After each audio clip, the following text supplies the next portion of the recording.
মাননীয় প্রধান উপদেষ্টার ডাকে আমরা এখানে সকল রাজনৈতিক দলগুলো নেতৃবৃন্দ সমবেত হয়েছিলাম। এটি বাংলাদেশের ইতিহাসের একটি নজিরবিহীন ঘটনা। এই জন্য আমরা সর্বপ্রথম প্রধান উপদেষ্টা মহোদয়কে আমরা ধন্যবাদ জানিয়েছি। সেই সাথে আমরা সর্বপ্রথম আজকে যে বিষয়ে সকল রাজনৈতিক দলের নেতৃবৃন্দ একমত হয়েছে যে ভারত এবং ভারতের যে বাংলাদেশ নীতি, ভারতের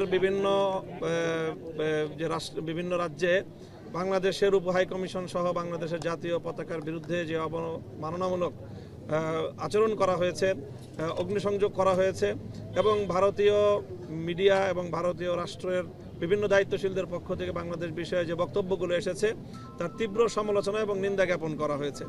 সেই সাথে বাংলাদেশের অন্তর্বর্তীকালীন সরকারের ভারতের এই আগ্রাসী মনোভাবের বিরুদ্ধে যে আত্মমর্যাদাপূর্ণ যে সাহসী পদক্ষেপ, সেই সাহসী পদক্ষেপের সাথে সকল রাজনৈতিক দল সংহতি প্রকাশ করেছে এবং তাদেরকে সাহস